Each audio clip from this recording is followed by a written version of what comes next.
Alright, brother, so here it is, the gameplay.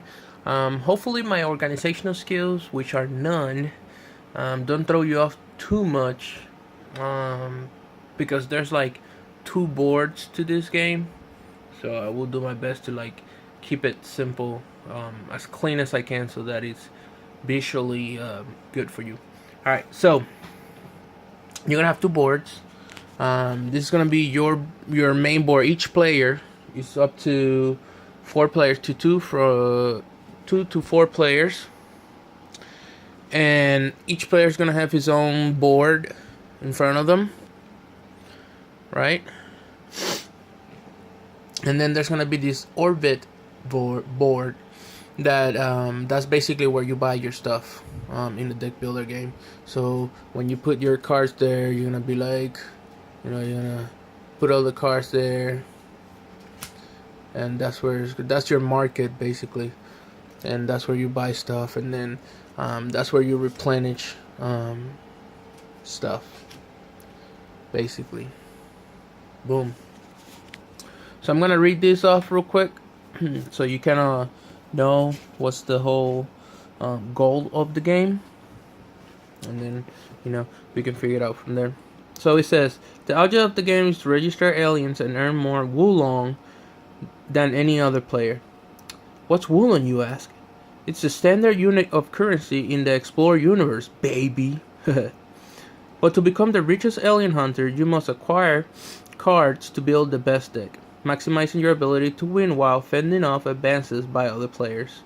Most cards have special abilities you can use when drawn into your hand, and many can be played to your planet sideboard and unlock different powers. Balancing all card types is key to succeeding in the Space Dandy game. So, yeah, basically, you want to have more points than the other. You know how Star Realms is all about killing the other opponent or whatever. This game is about having more money than the opponent. So you're gonna start the game with your basic 10 card deck. That's yours. You start with 3 Meow cards and 7 QT cards, and then that's gonna be your your standard 10 card deck that you're gonna put on your draw side. Boom. Then there's gonna be 4 Space Dandies, because I think Space Dandies it's like a god type thing, and he can be anywhere in different planets and different galaxies and different universes at the same time.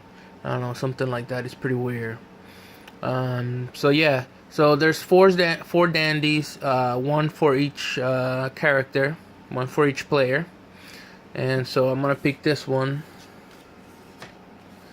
and then the other ones, you give to the other players, and then you're gonna put in your Space Dandy part of the board. Boom. That's your discard pile whenever you buy a card or whatever. And then the planet size, this is where you're gonna play your cards. You have 1, 2, 3, 4, 5 slots, so you're usually gonna have 5 cards to play in one hand, right? Because that's how many you can draw. You can only draw 5 cards, just like in any other deck builder.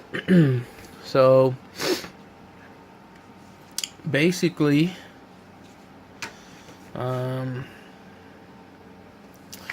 this is the type of cards there is. I'm gonna leave it there for a little bit so you can kind of see it and maybe read it if you're bored. You got your crew cards, your alien cards, your effect cards. Alright. Those are the parts of a card. The star means the value of the card, how much it's going to cost you, right? So this is the number of star tokens a card requires to purchase from Orbit. So that's the Orbit. So for example, that costs 1, that one costs 3, the other one costs 6, 4, 5, and 3. So that's how much money it costs you to buy stuff. Then you have the hand ability, planet side ability. So planet side ability will be like when you put the cards here. Like whenever the cards get to this side of the board, that's when that ability works. And then we're in your hand orbit ability. So the moment a card, so it would be like the new oh my god, those cards in the Star Realms game. Then as soon as they get into the orbit, they get into play. Like they're gonna have something that's gonna make them do special ability or whatever. And then you have the anytime, which and then that's the wool on reward. So like this one right here, this one has 2 wool on reward. So at the end of the game, when you count your wool on, that one costs 2. So you're gonna have already 2 wool on if you make that happen. That's the steps, the turns, how it goes. You draw a card, you register a card, and register is if you would like to register an alien in your hand, place it on the arc space on your planet sideboard. You may only register 1 card per turn, and this card is permanently removed from your hand and cannot re-enter play. At the end of the game, you score a Wulon amount equal to the number at the bottom of the card. Alright, so if you say, so you can only, oh okay. So that's the arc right there. So if you want to register a card, I guess you just say, I want to register this card. And then you just put it there. But you basically just lost that card. So I guess that's where it comes with the balance of the game. Like, okay, I don't need this card right now, so I'm gonna register it. And then he also says, if you have any aliens planet side, you may register one of them instead of a card from your hand. Alien must be unique. You may not register duplicates of cards that are already in your arc. Oh wow, so you can only put 1 card of that 1 card down. That's pretty cool, because that means that you cannot do that many, which is good. I think that's pretty cool. Play planet side, right? Play any number of cards you would like. Planet side in front of your space dandy. So yeah, that's like the how to play the card, I guess. Use hand ability. You may now use the hand ability of any card remaining in your hand. Many of these will allow you to earn star tokens, which you can use to acquire new cards in phase 5, which is right there, or phase 6, which is, you either, so you acquire cards first and then you attack and then you discard whatever's left that you were not able to use, just like any other deck builder, I guess. Once you use a hand ability, place the card in your discard pile. You are never required to use a card's hand ability. There you go, just like any other thing. Use planet side ability. Any card's planet side may use their planet side ability. A card must be planet side to do so. Planet side abilities may grant new powers, affects the text and star power of other cards, or otherwise grant you an advantage in the game. Once a planet side ability has been used, you may not use that ability again until your next turn. Using a planet side ability also prevents you from attacking with this card. There you go. Which I think is pretty cool. Acquiring cards from the orbit, which is kind of like what we were talking about. You see, that's the orbit board right there. Acquire cards from the orbit. Now that you have some start tokens, you may use them to buy cards from the orbit. The number in the star at the top right corner indicates a card's cost to acquire. So it'll be boom right there. You may obtain as many cards as you can afford during your turn. Any cards you can buy from your orbit are placed face down on top of your discard pile. Once you shuffle your draw deck, they will become available for you to use. So it's just like any other deck builder. You know how that is. Remember to follow Orbit's ability as soon as a card enters orbit. This may change the cost of a neighboring cards or otherwise affect the game. That is pretty cool. I actually like that in the new Star Realms stuff. So attacking, and this is the part that I didn't understood very well. So maybe you can explain it to me better. It's kind of weird. Once a card has spent at least one turn planet side, so I guess they got a summoning sickness, it may attack.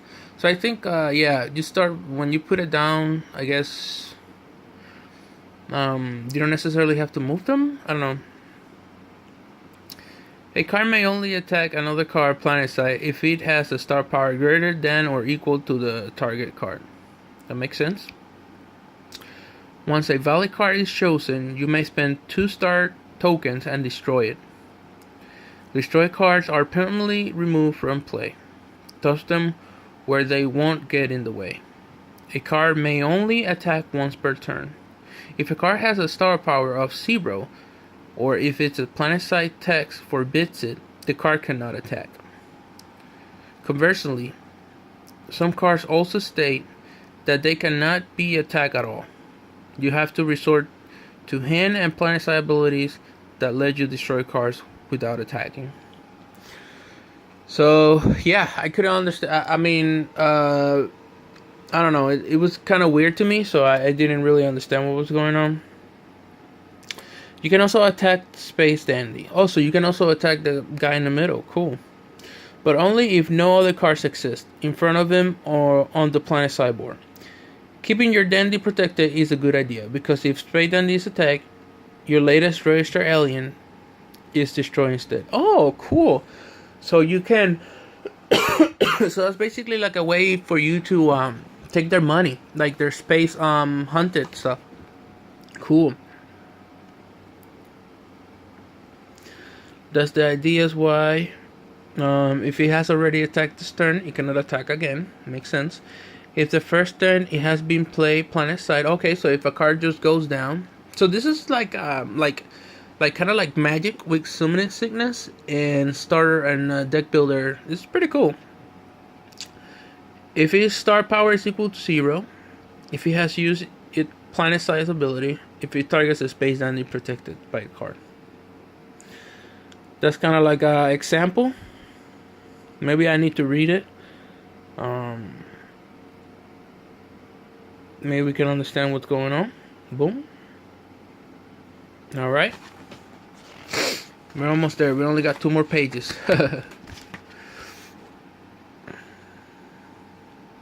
This is controlling cards. The discard. Once you're finished using abilities and spending star tokens, your turn's over. Place any unused cards from your hand onto your discard pile and return any unused star tokens. That was easy. Easy to understand. Just like any other card game. Boom. And then Go Empire and then in the game. So this is how you end the game. As you acquire cards and replenish the space of the orbit board, spaces on the orbit board, you will eventually see a card called Go Empire. When this card appears, it is immediately played planet side in a special place between all players. Instead of belonging to anyone in particular, this card may be controlled by any player. While everyone can use Go Empire to attack any player on the turn, it can never be used to protect anyone's space dandy. Of course, Go Empire itself can be attacked or otherwise targeted by any hand or planet side ability. Should Go Empire be destroyed, instead of removing it from play, place it aside in his own stack.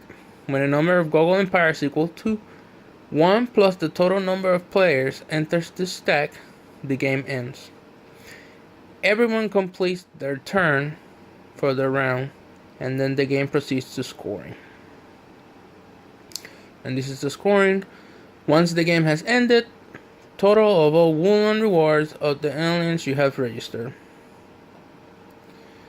The highest scorer is the winner.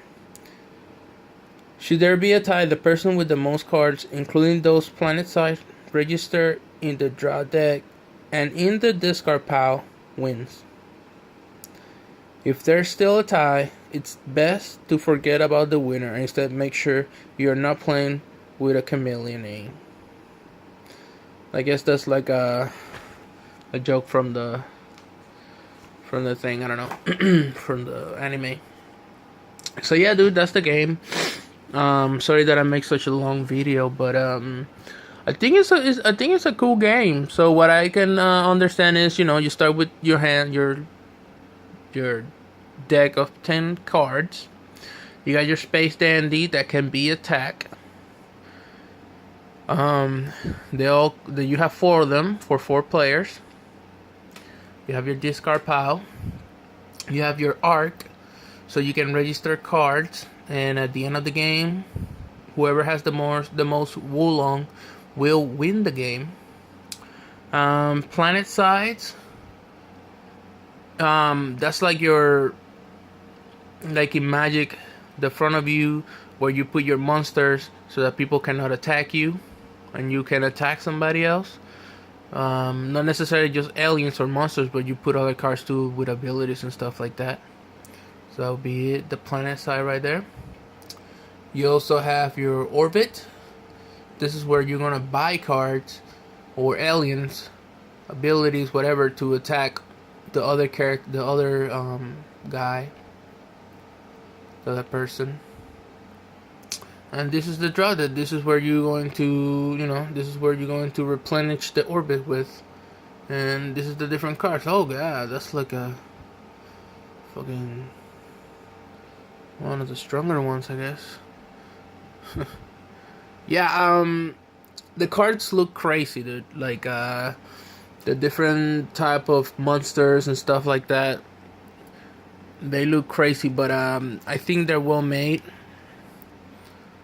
They don't feel flimsy at all. I like the graphics on it. I like how they feel. They feel really nice. So yeah, I'm gonna try to play a game sometime and see how he plays, and then I'll let you know if I like it or not. And yeah, I'll let you know if you get a chance to get it at some point. Try it out. I love deck builder, so this was a must-have for me, since I got my deck builder collection right there. So yeah, bro, see you later. Yeah, talk to you later. Peace.